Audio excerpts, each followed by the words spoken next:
സംഘപരിവാർ ചെയ്തത്. ഞാൻ ചോദിക്കുന്നത് CPM എങ്ങനെ ആയിരിക്കും ഇതിനകത്ത് കൃത്യമായി ഓപ്പറേറ്റ് ചെയ്തിട്ടുണ്ടാവും? എങ്ങനെയായിരിക്കും? അവിടെ വളരെ കൃത്യമായിരിക്കുന്ന പാർട്ടി സംഘടനാ സംവിധാനത്തെ ഉപയോഗിച്ച് ആയിരിക്കാം ഈ സാധനം ചെയ്തിട്ടുണ്ടാവുക. അതോടൊപ്പം തന്നെ ഈ പറയുന്ന ശ്രീകുമാറിനെ നിയോഗിച്ചത് ആര് എന്നൊരു ചോദ്യമുണ്ട് ഇതിനകത്ത്. ഇതിന് നേരത്തെ ഉണ്ടായിരിക്കുന്ന വക്കീലുണ്ടായിരുന്നല്ലോ, അദ്ദേഹം ഇവിടെ പോയി. കേസിന്റെ ആദ്യ റൗണ്ട് തലശ്ശേരിയിൽ വന്നിരിക്കുന്ന വക്കീലുണ്ട്. അദ്ദേഹം വളരെ പ്രഗത്ഭനായ അഡ്വക്കേറ്റ് ആണെന്നാണ് ഇപ്പൊ ഞാനൊക്കെ കേട്ടിട്ടുണ്ടായിരുന്നത്. അപ്പൊ അതിനുശേഷം വന്നിരിക്കുന്ന ഇയാൾ എങ്ങനെ ഇതിനകത്ത് കയറി വന്നു? ഈ കയറി വരുന്ന ഘട്ടത്തിൽ എങ്ങനെയാണ് ഇദ്ദേഹത്തിന്റെ ഭാര്യ മഞ്ജുഷയെ പോലും നിസ്സഹായമാക്കിക്കൊണ്ട് ഇയാൾ ഇപ്പൊ ഈ മെസ്സേജ് ചെയ്ത് ഈ പാർട്ടി എന്ന് അതുകൊണ്ടാണ് ഞാൻ പറഞ്ഞത് ശോഭിച്ചൂടലാണെങ്കിൽ എന്ന് പറഞ്ഞാൽ ഇപ്പൊ സംഭവങ്ങളില്ല. അതില്ലാതെ ഇവിടെ വെച്ചിട്ട് ജുഡീഷ്യറി എന്ന് പറയുന്ന സംവിധാനത്തെ തന്നെ ഇല്ലാതാക്കി തീർക്കാവുന്ന ഒരു ഓപ്പറേഷൻ നടത്താൻ മാത്രം ഒരു പാർട്ടി ഉണ്ടായിത്തീരുമ്പോൾ ആ പാർട്ടി എങ്ങനെയാണ് ഒരു കമ്മ്യൂണിസ്റ്റ് പാർട്ടി ആവുന്നത്? കോമ്രേഡ്, ഇങ്ങനെയാണ് കമ്മ്യൂണിസ്റ്റ് പാർട്ടി ആവുന്നത്? ഒന്നുമല്ലല്ലോ അത്. അല്ല, ഞാൻ ചോദിക്കുന്നത് ഈ സ്പെസിഫിക് ആയിട്ടുള്ള ഈ സംഭവത്തിൽ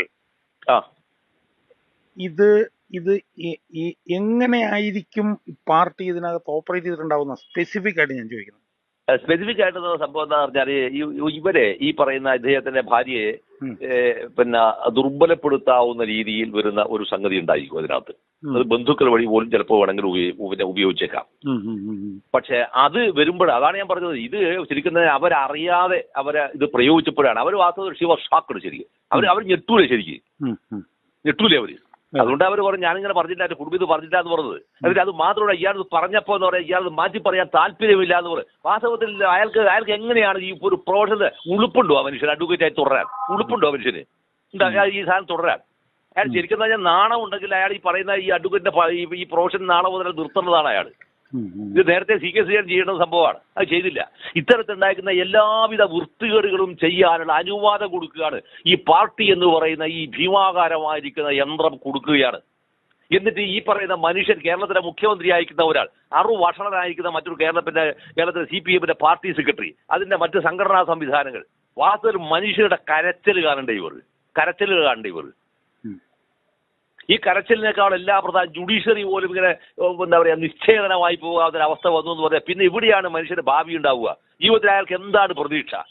കാലാവസ്ഥാ വ്യതിയാനം പോലെ സംഭവം വന്ന് പ്രതീക്ഷിക്കാൻ ഒരു സാധനമില്ലാത്തിട്ട് മുടിയുകയാണ്. പക്ഷേ മരിച്ച് ജീവിക്കുന്ന മനുഷ്യരെങ്കിലും ജീവിക്കാൻ ആവശ്യമായിരിക്കുന്ന പ്രതീക്ഷയുടെ ഒരു വെളിച്ചം ദൂരെ കാണുന്ന ഒരു വെളിച്ചം കാണാനുള്ള സാധ്യത കോടതിയായി തീരുമ്പോൾ ആ കോടതിയെ പോലും അത് ഇല്ലാതാക്കി കളയുന്നു എന്ന് പറയുമ്പോൾ ഇവരെയൊക്കെ വീട്ടിൽ കയറി വാസൽ എന്ത് ചെയ്യണമെന്ന് പറഞ്ഞാൽ വെടിവെച്ച് കൊല്ലണം ഇവരെല്ലാം. ശരിക്കും വെടിവെച്ച് കൊല്ലണം ഇവരല്ലോ. അത് നാളെ കുറ്റമാകുമെന്ന് എനിക്ക് അറിയില്ല, പക്ഷേ ഞാൻ പറയാം വെടിവെച്ച് കൊല്ലണം. ഇത് എത്രമാത്രം ജനാധിപത്യ വിരുദ്ധമായാണ് ഇവർ ഈ വിഷയത്തിനകത്തേക്ക് ഇവർ ഇടപെടുന്നത് എന്നുള്ളതാണ്. എന്നിട്ട് പോലും ഇവരെന്താണ് ഈ പൊതുസമൂഹത്തിനകത്ത് ഏറ്റവും ഗംഭീരന്മാരായി നിൽക്കുകയാണ്. എന്നിട്ട് വാങ്ങുന്നത് വക്കീലിന്റെ ഫീസ് വാങ്ങുന്നത് ഗംഭീരമായിട്ട് ഫീസും വാങ്ങുന്നു. അത്ര ഒരു അവസ്ഥകൾ ചെയ്യുക എന്ന് പറയുന്നത് അസ്ത്രം പറഞ്ഞാൽ അത് എത്രമാത്രം ക്രൂരമാണ്. എന്തേ അവരുടെ സങ്കടത്തെ ഇവർക്ക് മനസ്സിലാവാതെ പോകുന്നത്? അത് മാത്രമോ, ഷാജഹാൻ സഖാബ് തന്നെ ചെയ്തൊരു സംഭവം ഉണ്ടല്ലോ, ഇതിൽ ഏറ്റവും കൂടെ പഴി കേൾക്കാൻ മാത്രം ഉണ്ടാകുന്ന അവസ്ഥയിലേക്ക് നവീൻ ബാബുവിന്റെ ഭാര്യയെ മാറ്റി തീർത്ത് അപമാനിക്കുകയാണ് ചെയ്തതെന്നുള്ളതാണ്. ഇതിൽ CPI എന്ന് പറഞ്ഞൊരു പാർട്ടിയുടെ റോൾ എന്താണ്? ശരിക്കും എന്താണ് റോൾ? അവർ വാസ്തവത്തിൽ ഇവരെ പ്രൊട്ടക്ടർ ആവണ്ടേ? അവർ ഈ പാർട്ടിയുടെ ഈ പറയുന്ന മഞ്ജുഷയുടെ പ്രൊട്ടക്ടർ ആവണ്ടേ? അവരുമില്ല. ആളുകൾ കൈവിട്ട് പോകുമ്പോൾ സ്വപ്ന സുരേഷ് മലർന്നടിച്ച് വിടുകയാണ് ചെയ്ത്. കേരളത്തിനകത്ത് ഏറ്റവും വിസ്ഫോടനാത്മകമായ ഇത്തരം സംഭവം പറഞ്ഞിട്ട് പോലും അവരെ തുണക്കാൻ ഈ പറയുന്ന പോലെ അത്യാവശ്യം കുറച്ച് ആൾക്കാർ അതിനകത്ത് ഏറ്റവും ഗംഭീരമായ സംഭവം ചെയ്തു എങ്കിൽ പറയുന്ന അഡ്വക്കേറ്റ് കോമ്രേഡ് ഷാജഹാനാണ്. നിങ്ങളത് ഏറ്റവും കൂടുതൽ ഗംഭീരമായിട്ട് സംഭവിച്ചത്. എന്നിട്ട് പോലും കേരളത്തിൽ ഒരു വസ്തു ഉണ്ടായില്ലല്ലോ. ഇവരെല്ലാം തന്നെ വളരെ മാന്യന്മാരായി കേരളീയ പൊതുസമൂഹത്തിലൂടെ നടക്കുകയും അവർ അപമാനിതയായി ബിഹൈൻഡ് ദ കർട്ടനിലേക്ക് അവർ പോണ്ടി വരികയും ചെയ്തു. അല്ല, ഞാൻ ചോദിക്കുന്നത് ഇവർക്ക് പിന്തുണ കൊടുക്കേണ്ട ഇവിടുത്തെ പ്രതിപക്ഷമല്ലേ? പ്രതിപക്ഷം തീർച്ചയായും പിന്തുണ കൊടുക്കുന്നില്ല. പ്രതിപക്ഷമാണ് അതിന്റെ മേലെ ഒരു വലിയ എഡ്യൂക്കേഷൻ സമൂഹത്തിൽ ഇതിന്റെ മേലെ ഉണ്ടാക്കേണ്ടതാണ്. ശരിക്കും ഉണ്ടാക്കേണ്ടതാണ്. പക്ഷെ ഇതുവരെ അവരൊന്നും ചെയ്തിട്ടില്ലല്ലോ. ഇല്ല, അവർ ചെയ്യൂല. കാരണം ഇതെന്നാ ഇവിടെ ഭരണപക്ഷവും ഇല്ല പ്രതിപക്ഷവും ഇല്ല. ഇതെല്ലാം കോംപ്രമൈസിങ് സംഭവമായിട്ട് മാറിയില്ലേ? എല്ലാം കോംപ്രമൈസിങ് അല്ലേ? ഒരു വസ്തുവില്ല. വാസ്തവം എന്ന് പറഞ്ഞാൽ ഒരു പൗരന്റെ അവകാശമാണ് വാസ്തവത്തിൽ ഇല്ലാതാക്കിയതിനാണ്. ഒരു പൗരന്റെ അവകാശം അത് ഇല്ലാതാക്കുന്നതാണ്. പൗരന്റെ അവകാശം കോടതിക്കകത്ത് വെച്ച് ഇല്ലാതാക്കാൻ അവിടെ ഒരു ഇൻട്രൂഡറെ വെക്കുന്നതാണ്. ആരുടെ വിതൗട്ട് ദ പെർമിഷനാണത്. അത് ചെയ്തിട്ട് അത് പത്രങ്ങളിൽ വാർത്തയാവുന്നതാണ്. നിങ്ങളൊന്ന് ആലോചിച്ച് നോക്കിയാട്ടെ. പത്രം നിർവീര്യമാക്കപ്പെടുന്നു, ജുഡീഷ്യറി നിർവീര്യമാക്കപ്പെടുന്നു. ഇതിനെ കൊണ്ട് സംസാരിക്കാണ്ട് നിയോഗിക്കപ്പെട്ടിരിക്കുന്ന ഒരാളെ വക്കീൽ പറയുന്നത് ഈ പറയുന്ന ഇവർക്ക് വേണ്ടിയില്ല.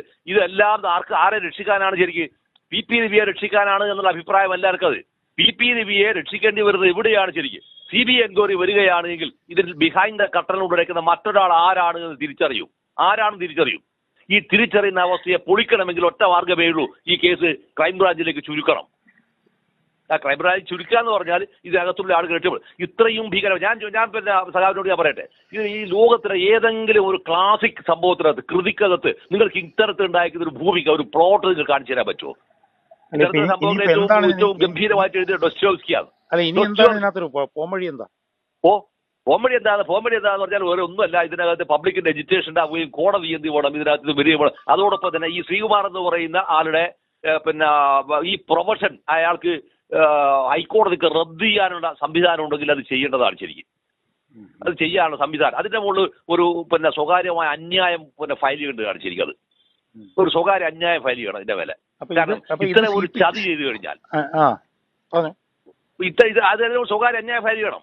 ഈ മഞ്ജുഷ ഫയൽ ചെയ്യണം. നമുക്ക് അതിനെക്കുറിച്ച് നിയമപരമായ വശത്തെക്കുറിച്ച് അങ്ങ് പേരോ ഞാൻ കോമൺ സെൻസ് അത് ഫയൽ ചെയ്യണം. കാരണം അവരെ ഭർത്താവിനെ കൊല്ലപ്പെട്ടതാണോ അല്ല ആത്മഹത്യ ചെയ്യുകയാണോ അത് അവർ അറിയാനുള്ള അവരുടെ അവകാശമാണത്. ഈ അവകാശം റദ്ദ് ചെയ്യാൻ മഞ്ജുഷ പറയാതെ CPM ഭരണകൂടം കൂടെ നടത്തിയ ഒരു ഗൂഢാലോചന. CPM ഭരണകൂടം നടത്തിയ സോവിയറ്റ് യൂണിയനെ പോലും അത്ഭുതപ്പെടുത്തുന്ന രീതി, ഞെട്ടിപ്പിക്കുന്ന രീതി നടത്തിയിരിക്കുന്ന അതിഭീകരമായിരിക്കുന്ന പ്ലാൻഡ് മർഡർ. ജുഡീഷ്യറിയെ കൊല്ലുന്നു, അതോടൊപ്പം തന്നെ ഒരു മനുഷ്യനെയും കൊല്ലുന്നു, അതിന്റെ ഒരു തെളിവ് കിട്ടാനുള്ള സാധ്യതയും ഇല്ലാതാക്കുന്നു.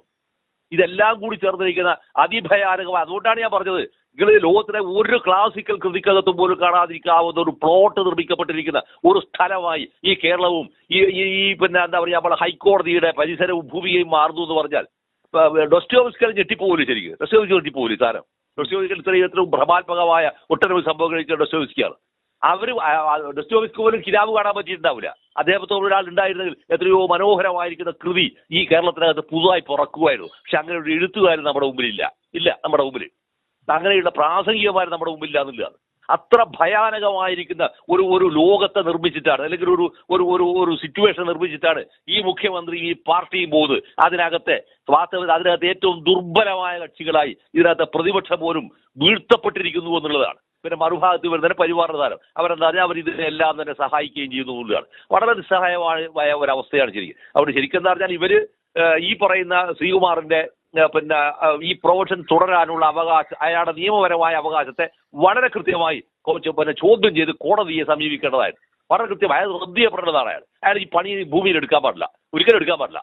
കാരണം അതിനകത്ത് രണ്ട് കുഞ്ഞു മക്കളില്ലേ, ആ മക്കളുടെ കരച്ചിലൊന്ന് കേൾക്കണ്ടേ? അവർ കേൾക്കണ്ടേ?